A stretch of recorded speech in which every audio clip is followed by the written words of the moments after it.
Okay, so I've just opened the box. So that's what we have. Ah, there we go, look at that. Have fun, thank you. So this is basically two Laser Disc players. One of them is faulty for parts and the other one is apparently working. But I'm not too sure what sort of condition they're in.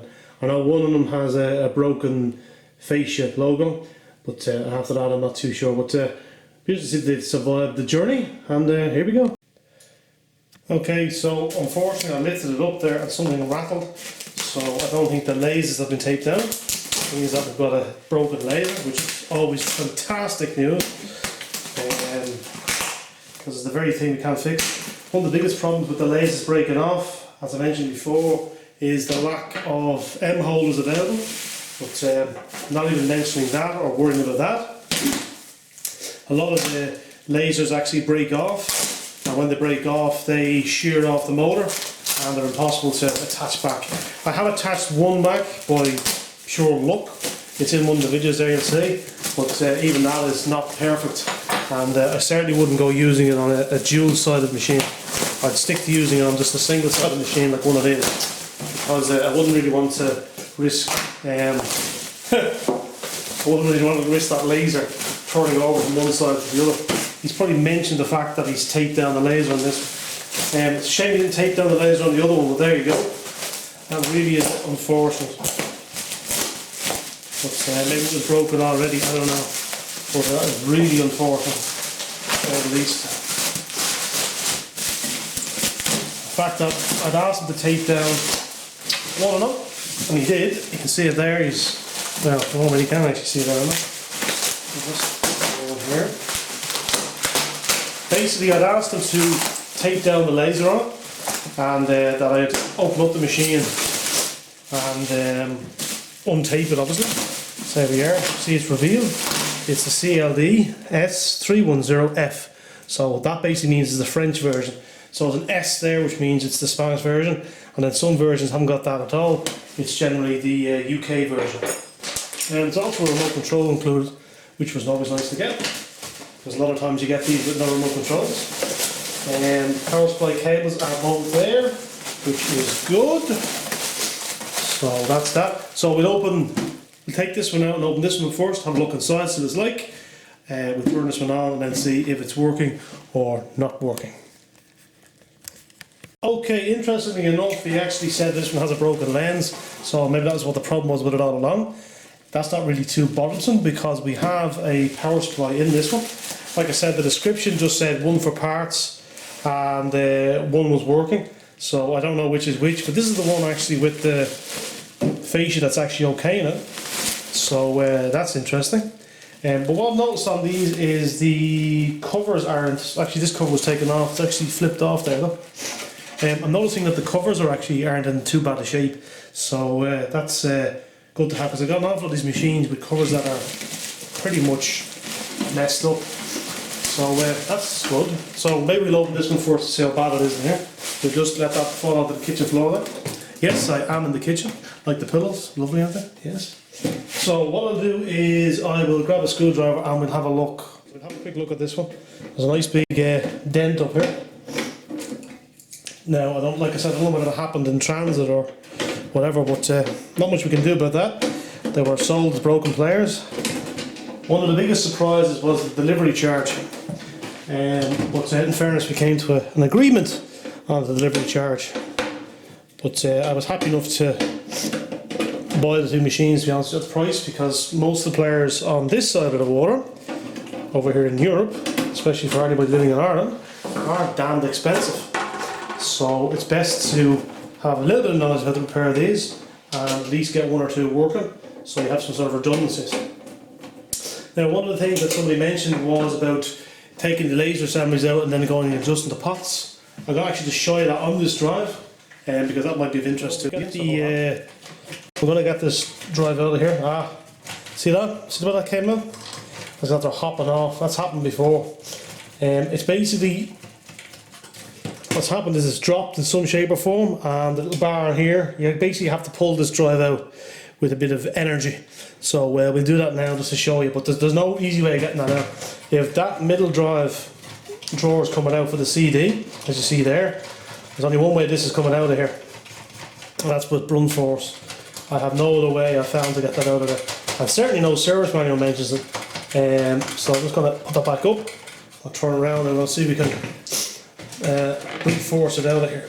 It's basically undone itself here. There's a hop, there's a hopping off the bar. So maybe I can show that. Yeah, the laser on this one, the carriage is flowing okay, but the motor is gone. So that must have sheared off somewhere. That's a shame because this motherboard in here is absolutely spotless.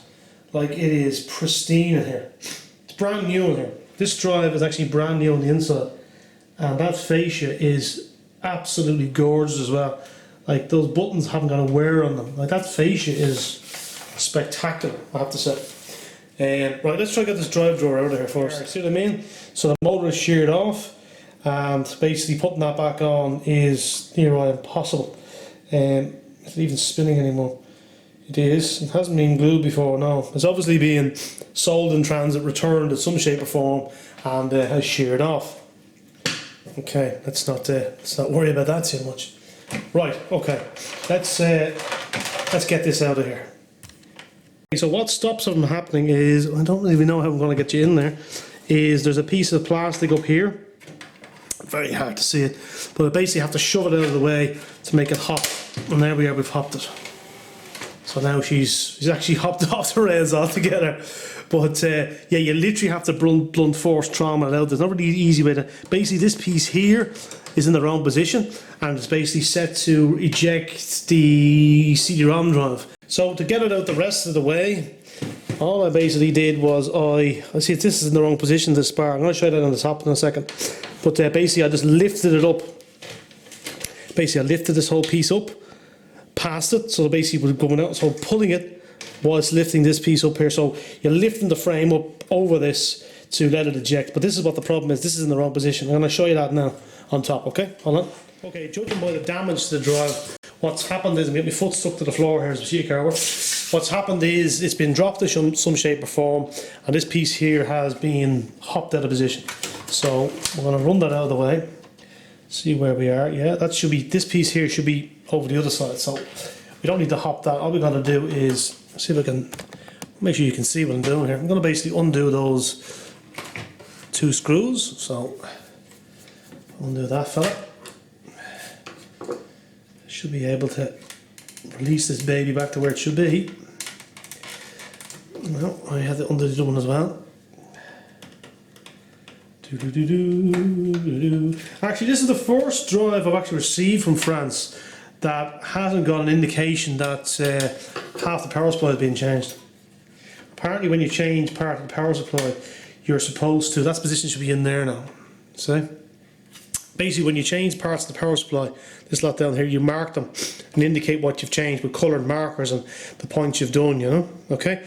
But I'm noticing that there's actually no markings on any of these components, which is the first time I've seen that. So put that screw back in there now. Now this drive drawer should actually go back in smooth as silk now, without any problems. Let's see. Oh, hold on. That could be me. Yeah, she's still a bit. I think actually, you know what, it's actually offline as well. Let's see, yeah, the drive itself is offline. The actual tray is out, so I'm going to offline. It's not where it should be, so I'm going to have to bring it out. Oh, there, it's out now. Basically it's off, it's not square anymore, so this drive was dropped. So whatever happened in the past, before it was sold on to me, it was definitely dropped, this one. Probably not dropped in transit to me, but definitely dropped in transit to somebody when the laser broke on it. Now we should be okay. And there we go. Job's a good one. So that was out square as well. So yeah, it's a bit of BF and I. See now, when I move the wheel, it's opening up. So the only way to undo that, somebody actually asked me before about that, where the CD tray was coming out of it, and there is no way around it because that piece in there, that mechanism piece, is basically in the wrong position. So once it's in the wrong position, it's going to keep on injecting this piece and not this piece. So if that's the case, you have to literally lift it up past it and bring it out again. So a little bit of brute force and ignorance. I'm going to turn this over and show you the little part that gets stuck. So just hold on. So this is the piece here This basically dictates whether the CD-ROM drive wants to come out or whether the laser drive comes out. Okay, so with that, it's basically it's in the way. So you're basically lifting the whole mechanism upwards. So there's a bit of flexibility in it to get this past that particular plastic that guides it to whether it opens the LD drive or whether it opens the CD drive. If this is a machine that only opened an LD drive drawer on its own and no CD-ROM drive, this problem won't exist. So people who have older machines, this won't get this problem. So we can see this. So what we have here is we've got the video level, we got the offset, and then we got the two tilt offsets which are just on the screen here. So if I move this up, okay, so there's two tilt offsets. There's a B side and an A side. There's only one of this because it's only single sided. Okay, so tracking gain, focus gain, and we have the PLL offset, and then we have the video level adjust down here. Now, basically when they manufacture these drives, this motherboard and the laser and all the rest are manufactured to a certain, within a certain nanomillimeter, most likely. Okay, so when all the drives and all the machines are coming at the factory at the far end, most of them are going to play back reasonable, but there might be a little bit of variance in the picture. So what happens then is there's a guy or a woman with a calibration, a laser disc or a calibration, set of tools and an oscilloscope, and they'll go ahead and they'll basically fine tune these pots to basically make the video level look good, make the picture look good, and make the laser track correctly across the disc. Do not adjust these pots. You can change the laser assembly on the majority of drives and your picture will still look the same as it did before. If you're having a problem with the picture looking very bad or really poor picture quality or all scrambled or big blocks appearing, there's a good chance your laser is the problem. What you can try, if the disc is not reading or you're pressing forward per chapter on the disc and you find that the chapters aren't exactly getting there, you could have a laser that's getting a little bit worn out. So in theory you could slightly adjust the tracking gain. We're talking fractions here, tiny fractions. This area here, by the way, is for using the oscilloscope to test these adjustments. Now these adjustments can be tested with an oscilloscope if you know how to use one. They can also be tested using the oscilloscope, but you need to have the service engineer PAL disc for this drive because it's a PAL player. You need to have the NTSC disc for an NTSC only machine, and as far as I know you're going to need both of them if you have a PAL NTSC machine, because obviously you're going to have to calibrate it, but probably the PAL one will do. But again, I reckon if you had the NTSC one in an NTSC PAL machine and you calibrate it to that, it's probably going to work out fine for you. That's just what I'm guessing. That's a pure guess, but I do know you need that disc. You also need to bridge a jumper which is down this end of the board to allow the test sequence to initiate. So it's at the front of the board. It actually says on a test mode. It's at the front of the motherboard. Let's show you that. So what I've done is I've increased the tracking gain slightly and improved the tracking of the disc using a laser that I knew was good. Then put in the bad laser, wouldn't work again. I put that laser into various other machines and it would work fine. What I'm basically saying is that I've had lasers that I knew were good and used them in 5 different machines, even with the same model, even different models, and they've worked fine. Or a laser that I knew was bad, I put into a few machines and I get the exact same result. So these are the final, fine-tuning adjustments. Because again, most of these pots are only going to be slightly different in each player. You might notice there's a manufacturing number at the back. If you had 2 players in sequence, they'd probably be slightly different to each other, but not enough to, cause it to whack. Like I said, I put that all to one side, all to the other side, and the picture hasn't changed. Even as the disc is playing, it hasn't really caused much. The biggest one that made a difference for me was the tracking gain. As I said, where I really would start messing with stuff. But overall, people who are wiser than I have suggested and advised and recommended do not adjust any of these pots unless you know what the hell you're doing, and chances are if one of these do need adjusting, it's something else in the machine that's giving you trouble, and it's usually the laser or the motor or the power supply. This end of the board is generally set for life and doesn't need any adjusting. Again, you want to go ahead and play with that end of the board, be my guest. So this is the other laser drive. and this is the one that's apparently working. So it's got a scotched lens, so that doesn't mean it's like scratched or something like that. That basically means that I was talking to him and he said he put a bit of scotch tape on the lens, so it arrived to me that the lens being sheared off it. So let's have a look at this fella. There's a dent in the back of this as well, I noticed. But not to worry. See how bad it is now. The power supply and the other one we can use, we have another player that is working fine with a laser from one machine. Okay, I've got a machine down there with a laser from one machine, with an M holder from another machine, with a power supply, with a motherboard from a different machine. It's a hodgepodge of parts, and it works fine, absolutely fine. Now let's hope we didn't put tape over the actual lens itself and just kind of around it, you know. Okay. Let's take a look. There's a bit of tape there, so I'll just undo this nice and gently. So this is where things get interesting.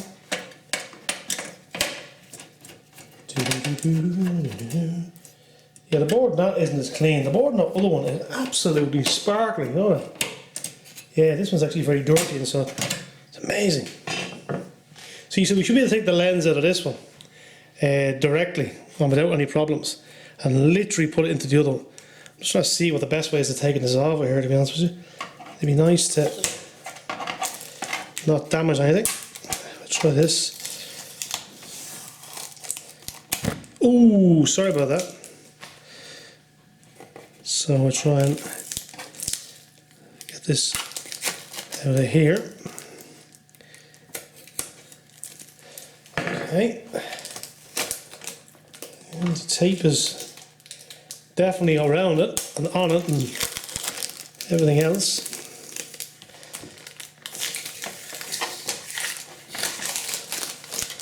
Now this is where the delicate operation comes in. I'm going to put my screwdriver down there onto that laser. So basically what I'm doing is I'm holding, that's pretty bad. I'm going to turn the camera on the other side to show you where I'm putting that bit of. Okay, so I basically put my screwdriver on the far end of the assembly here, and I'm now going to try and lift up the tape. I'll try from this side so at least you can see what's going on. Let's have a look here, see what he's got. He's got it around there. Very nice. So, where is he now? Oh, I don't like this. I don't like this at all. I'm hoping you can see that. My hand's right in the way, isn't it? Okay, so, okay, that better? Hope that's better. Okay, so, delicate hands as they say, nice and gentle. And there we are. The laser is revealed. Okay, so this is the remote control. So, nice and clean actually. In pretty good shape, looks practically brand new. Again, I'm absolutely astounded how well the remote control looks. I genuinely am. That is unbelievable. I've received a lot of these remote controls. I actually sold one that looked like it had been, a couple of rounds with a sheet of P60 sandpaper, and I sold it as rough looking remote control, but handy if you don't want to get up off your couch. But this one's actually in very good nick. And I am genuinely surprised. So we put some batteries into that, and we put the clip back onto this and see if we can play this. So we'll just put these screws in. And I just want to have the right screwdriver on hand when I'm doing this, which is what we find hilarious.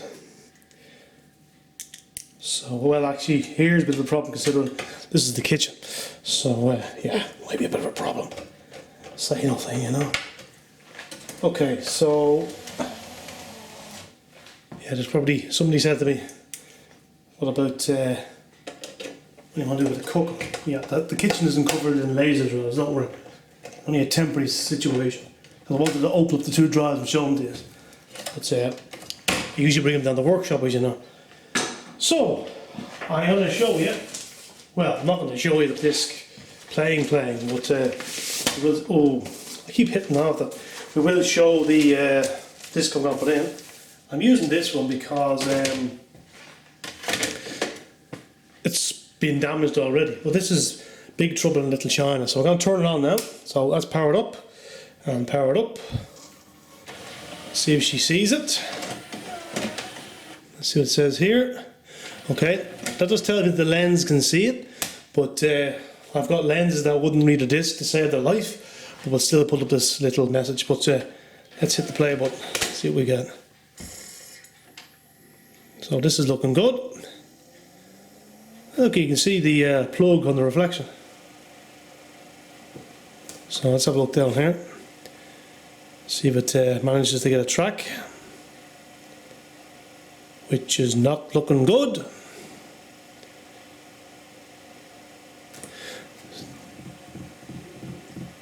Oh, hold on. It says 1.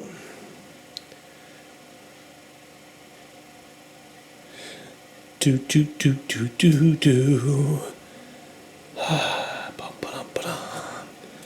Okay, the great thing about this disc is this, well, this was actually CAV. Well, the other side CLD. Now you're scratching your head. Anyway, this disc, gosh, I skipped ahead a few seconds there, isn't it? So that's the problem I was saying with, I could hear there that the assembly is a bit busted. It's still tracking okay, though. I just need a bit of I just need a bit of the fact that it hasn't run in ages. That's number 10 now. Number 10, it has 21 it has chapters on this side, so let's go to 21 and see what happens. 20. Let's see if it gets 21, and it does, so that's pretty good. 61 minutes on that side of the disc. That's a PAL disc fit. So let's see how quick it picks up a CAV side. So this disc is good because this is the PAL Big Trouble in Little China, but on one side it has the, you're going to see my face with it, aren't you? That's what we're always trying to avoid. We see if we can be clever here. Hey. I've seen my face anyway. Don't need to see my face, you know, scare away the children. Right, so let's see how quick it picks up this side. This should be interesting. So this is the CAV, so it's slightly wider in the vertical, so it should pick it up quicker. Let's say it does, yeah. So that laser could be a little bit off, or it could be because that little crackling noise we're hearing, so that it's the gear skipping, so it's not 100%. You know, I know somebody's probably shouting, grease the drive up. Yeah, that might work, but it probably would benefit from a new M holder. So this is one of the drives to definitely watch out on that, because that's not 100%. I wouldn't go taking it out. I'd probably just mark the drive as question mark on the laser, because if you take it out and it falls apart, you can't put it back together again, can you? But if it's left in there, it'll be okay. So let's just see how this tracks. And this side has 39 chapters. It's 35 now we're on now. Okay, that's still tracking okay. Okay, so it took a fair bit of time for the machine to wear up and start. So that would indicate to me that there was a problem, and there you are, a problem with the laser assembly. And you can see there's an awful lot of, you know, herringbone marks there coming in and out of the picture. So there's either a problem with the laser itself, or there's a problem with the assembly, which is the M hole or part of the assembly. And I would bank on there being an issue with that assembly rather than the actual laser. But if you're getting this sort of, see the waves, see them waves in the picture? That's usually a laser problem. So there could be a laser problem on this machine, which is not good, because the other one is totally caboosed. So let's just try some. Okay, so same thing again. There's a bit of wave in the picture. I'm just fast forwarding through chapters here to see what happens. Yeah, I think it's more a problem with that M holder than the laser. That would be my experience. It's a little bit better there now, not as much. See? The waves have vanished. So let's move to chapter 6. She's tracking okay, so she's picking up once she's there, so that's telling me that the laser, the picture there is okay. There's no waves in that picture.